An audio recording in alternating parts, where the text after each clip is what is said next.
Hey everyone, welcome to my channel NeatNet. Guys, from this video we start a new technique PCR. What is PCR? Polymerase chain reaction. अच्छा, इसकी क्या जरूरत पड़ी हमें? ये क्या करता है? ये एम्पलीफाई करता है, डीएनए को एम्पलीफाई करता है। क्या कर रहे थे हम प्रोसेस कर रहे थे रिकॉम्बिनेंट डीएनए टेक्नोलॉजी का, ठीक है, जिसमें हमने आइसोलेशन ऑफ डीएनए कंप्लीट कर लिया, रिस्ट्रिक्शन एंजाइम की हेल्प से उसको हमने फ्रेगमेंट कर लिया, उस फ्रेगमेंट को हमने सेपरेट किया था with the help of gel electrophoresis. इतना हमने अभी तक डन कर लिया है। अगर आपने वो लेक्चर नहीं देखा होगा तो इस लेक्चर की लिंक डिस्क्रिप्शन में है, ठीक है। नाउ आज हम क्या पढ़ रहे हैं कि हम वो जो फ्रैगमेंट था उसको हम एम्पलीफाई कैसे करेंगे। एम्पलीफाई की क्या जरूरत पड़ी? अगर हम कोई एक, जैसे हम ये काम क्या कर रहे हैं, लैब में कर रहे हैं, लैब वर्क है हमारा, इन विट्रो कंडीशन में हम इस वर्क को कर रहे हैं, तो ये हम बहुत स्मॉल अमाउंट में अगर करेंगे तो ये इसका जो जीन ऑफ इंटरेस्ट है, उसका जो डिमांड है हाई इन मार्केट एरिया, उसको कैसे फुलफिल करेंगे, उसके लिए हमें ये पीसीआर की जरूरत पड़ेगी, ठीक है। ये क्या करता है, एक जो टेम्पलेट होता है, डीएनए टेम्पलेट होता है, उसको बिलियंस कॉपी बनाता है, which is very important, okay, क्योंकि उससे रिक्वायरमेंट जो है, जो डिमांड है वो फुलफिल होगी, ओके। तो हम इसको स्टार्ट करते हैं। तो पीसीआर जो बेसिकली है, जो पॉलीमरेज चेन रिएक्शन है, इसमें तीन स्टेप में होता है ये। सबसे पहला है denaturation, annealing and then extension. अगर ऐसे तो हम इसको स्टेप वाइज पढ़ते हैं, लेकिन अगर हम इन विट्रो कंडीशन में, जब लैब में ये वर्क करते हैं, उस टाइम पे हमें बस एक रिएक्शन मिक्सचर तैयार करना होता है, ठीक है। और उसको हम क्या करते हैं, उसको एक जो पीसीआर का जो मेन प्रोग्रामिंग जो होता है उसको रन करवाते हैं और उसी में वो तीनों प्रोसेस होते हैं, ओके। इसमें क्या डिफरेंस है तीनों में? अगर जैसे मैंने प्रोसेस रन कर दिया, प्रोग्रामिंग स्टार्ट हो गई, हमें बस उसका टेम्परेचर चेंज करना पड़ता है। जैसे अगर हम देखें डीनेचुरेशन में टेम्परेचर जो है वो 90 to 95 डिग्री सेल्सियस चाहिए होता है, ठीक है। वहीं पे अगर हम एनिलिंग में देखें तो 50 to 60 समथिंग हमें टेम्परेचर चाहिए होता है, ठीक है, 50 ही मान के चलते हैं नाउ। और अगर हम एक्सटेंशन की बात करते हैं तो एक्सटेंशन में हमें 70 to 72 डिग्री सेल्सियस हमें रिक्वायरमेंट होता है, ठीक है। तो हम क्या करते हैं, हम उसका जो प्रोग्रामिंग चल रही है उसमें बस टेम्परेचर वेरी कर देते हैं, टेम्परेचर चेंज कर देते हैं और वो स्टेप बाय स्टेप हमारा हो जाता है, ओके ना। इसके लिए हमें क्या क्या चीजें चाहिए होगा? अगर हम रिएक्शन मिक्सचर तैयार करते हैं तो सबसे पहला हमें डीएनए पॉलीमरेज चाहिए, ठीक है। अच्छा, डीएनए पॉलीमरेज जो है वो कौन सा यूज करते हैं हम यहाँ पे? टैक पॉलीमरेज, ठीक है। टैक क्या होता है? हमारा ये जो हीट होता है ना, हाई हीट को टोलरेट कर सके, तो वो हमारा टैक पॉलीमरेज,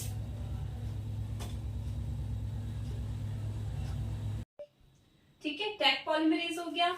उसके बाद अगर हम देखिए प्राइमर चाहिए होता है हमें, ठीक है, प्राइमर हम एनिलिंग में यूज करते हैं। उसके बाद हमें क्या चाहिए? डीएनटीपी चाहिए होता है, ओके। हमें टेम्पलेट स्ट्रैंड चाहिए। टेम्पलेट स्ट्रैंड क्या होता है? जिसको हम बना लीजिए, ये वाला जो है ना, ये हमारा टेम्पलेट स्ट्रैंड, ओके ना। Next is buffer. बफर भी बहुत इंपॉर्टेंट है और उसका पीएच जो होता है वो ऑप्टिमल होता है। तो ये हमें 5 चीज की रिक्वायरमेंट है, किस चीज के लिए? उसका रिएक्शन मिक्सचर तैयार करने के लिए, ठीक है। एक बार रिएक्शन मिक्सचर अगर बन जाता है उसका, उसके बाद हम उसको क्या करेंगे? पीसीआर ट्यूब में डालेंगे और फिर जो मशीन है उसको स्टार्ट कर देंगे, उसकी प्रोग्रामिंग स्टार्ट हो जाएगी। तो उसमें क्या क्या प्रोसेस होता है उसको हम 1 by 1 देखते हैं। सबसे पहला है डीनेचुरेशन। डीनेचुरेशन में क्या होता है कि with the help of high temperature 90 to 95 degree Celsius हम उसका रखते हैं ना, तो जो इसके हाइड्रोजन बॉन्डिंग है, इसके बीच में क्या प्रेजेंट है? Hydrogen bond. लिख दूं मैं यहाँ पे, ठीक है। हाइड्रोजन बॉन्ड प्रेजेंट है जो क्या हो जाएगा? ब्रेक हो जाएगा, ठीक है। जैसे हम टेम्परेचर इसका हाई करेंगे 90 to 95, तो इसका टेम्परेचर जो इसका हाइड्रोजन बॉन्ड है ये ब्रेक हो जाएगा। देखो इसमें हाइड्रोजन बॉन्ड ब्रेक हो चुका है। उसके बाद क्या होगा? हम एनिलिंग करेंगे। एनिलिंग में क्या होता है कि हमें क्या चाहिए? प्राइमर चाहिए, ऑलिगोन्यूक्लियोटाइड, ठीक है।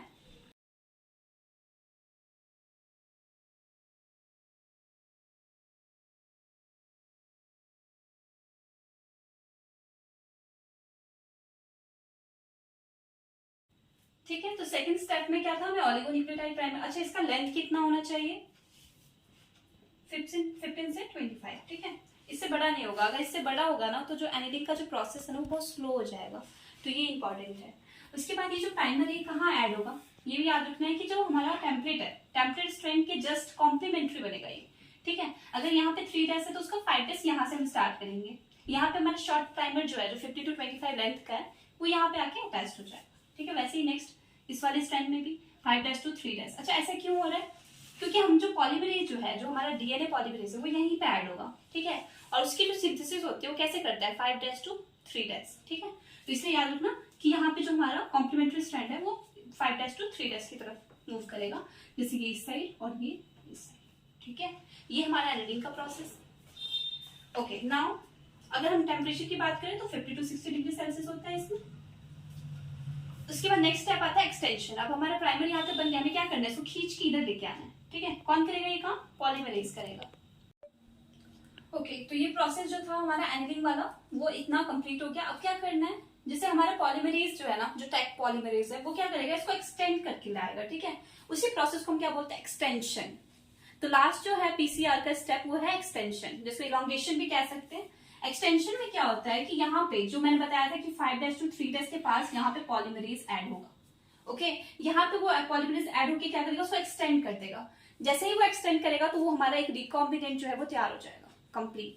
तो वहीं पे अगर अब जैसे यहाँ पे आपने देखा ये एक्सटेंड हो गया, ये एक्सटेंड हो गया, तो पूरा प्रोसेस क्या है, एक्सटेंशन।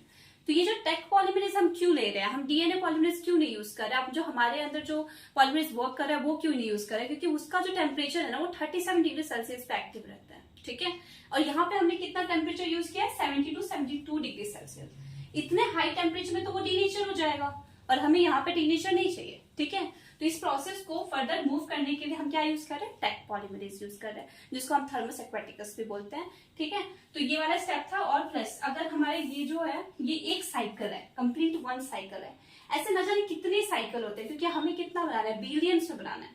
ठीक है, तो ये जो हमारा रिकॉम्बिनेंट है, ये जैसे अभी तुमने देखा कि ये डीएनए टेम्पलेट है, डीएनए टेम्पलेट से ये कितना फॉर्मेशन कर दिया, 2 एक साइकिल में।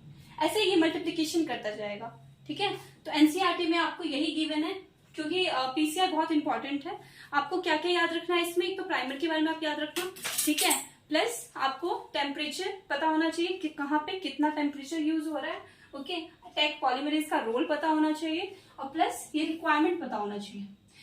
ये सब बहुत इंपॉर्टेंट है, क्योंकि ये बेसिक क्वेश्चन है। अगर ये आपको एग्जाम में नहीं भी पूछता है ना, तो आपको नॉर्मल लाइफ में भी अगर वाइवा हो या फिर आप बीएससी में भी जाओगे तो ये आपको हर जगह पढ़ना ही पड़ेगा। तो आप अभी से ही बेसिक क्लियर कर लो। ठीक है, अच्छा, इसका एप्लीकेशन क्या है पीसीआर का? पीसीआर का पहला एप्लीकेशन तो हम इसको क्लोनिंग में यूज कर रहे हैं। ठीक है ना, दूसरा हम अगर डायग्नोज करना है, हमें डिजीज को मॉनिटर करना है, वहां पे इसका रोल देखा जा रहा है। ओके, और एम्पलीफाई भी करता है, एम्पलीफाई तो करता है, इसका मेन यही स्टेप ही है कि एम्पलीफिकेशन करता है डीएनए का। Thank you so much.